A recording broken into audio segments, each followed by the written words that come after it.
डाकुओं के खिलाफ कच्चे में मौसर कार्रवाई और नताइज हासिल करने के लिए हेवी इंडस्ट्री टेक्ला से जदीद खतूत पर अपडेट कराई जाने वाली ये जदीद APC बख्तरबंद गाड़ियाँ स्टैम्प DIG ऑपरेशन के दफ्तर में मौजूद हैं।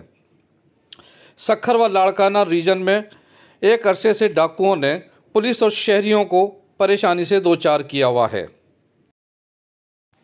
आपके सामने deputy inspector general police transport technical Shajeel Kharal और DIG ऑपरेशन अब्दुल हमीद खोसो साहब इस वक्त ये APC का मुआयना करके अफसरान से मालूमात हासिल कर रहे हैं। सक्खर, घोटकी, खैरपुर, शिकारपुर, कशमोर, कंकोट समेत दीगर इलाकों में डाकुओं की जन्नत कच्चे के इलाके में एक अरसे से पुलिस को जदीद आलात की कमी का सामना था।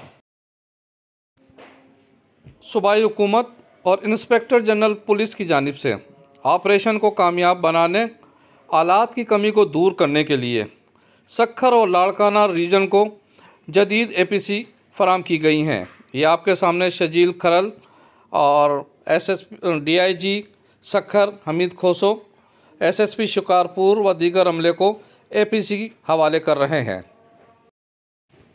हेवी इंडस्ट्री टेक्ला से जदीद टेक्नोलॉजी के ज़रिए अपग्रेड की जाने वाली ये APC मिलने के बाद कच्चे में डाकुओं के ख़िलाफ़ ऑपरेशन में मज़ीद बेहतरी की उम्मीद है और वो डाकू जो कि पुलिस और शहरियों के लिए दर्द सर बने हुए थे अब पुलिस की गिरफ्त में होंगे। Parvez Khan, media point 071 Sukkur.